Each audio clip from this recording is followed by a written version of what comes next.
क्या जरूरत थी उन छात्रों पर आंसू गैस चलवाने की, उन पर लाठियां बरसाने की, उन पर वाटर कैनन्स चलवाने की? क्या जरूरत थी उन नौजवान लड़कियों को जलील करते हुए उनके कपड़े फाड़ने की?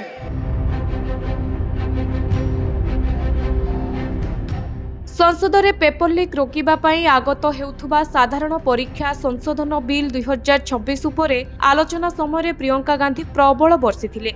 से सरकार को टार्गेट करी पचारिथिले जे छात्र मानकर विरुद्ध रे काहीकि पैलेट गन व्यवहार करागला, से माने आतंकवादी थिले कि? से छात्र छात्री प्रति समर्थन प्रकाश करी कहिथिले जे से केबे कहार दुख उपहास करंती नहीं। सरकार देशर युवपीढ़ी को काहीकि भय करंती?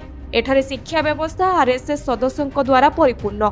कांग्रेस सांसद प्रियंका गांधी पुणी कहिसंती देशर युवपीढ़ी उपरे पैलेट गन एवं AK-47 व्यवहार करिवार आवश्यकता कौन थिला? पैलेट गन व्यवहार करबाकू किए निर्देश देथिले?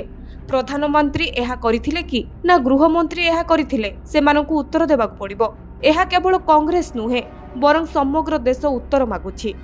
लोकसभा को संबोधित करी प्रियंका गांधी कहिसंती जे एही व्यवस्था पिलामानंक भविष्यत को चूर्ण करुछि। पेपर लीक विरोध में कार्यानुष्ठान दाबी कौन यथार्थ नुहे? पिलामाने शांतिपूर्ण भाव प्रतिवाद करुथिले किंतु सेमानक उपरे लाठीचार्ज करा जायथिला। पिलामानक उपरे पैलेट गन व्यवहार करबाकू किए निर्देश देथिला? प्रधानमंत्री तांकर परामर्शदाता मानकू परिवर्तन करबा उचित। कमिटी गठन करने द्वारा किछि हेबो नाही। कमिटी रे गोमूत्र विशेषज्ञ मध्य अंतर्भुक्त। एही बिल पेपर लीक बंद करिबो नाही। एही व्यवस्था शिक्षित लोकंक सह परिपूर्ण हेबा उचित। ब्यूरो रिपोर्ट, ओडिशा संवाद।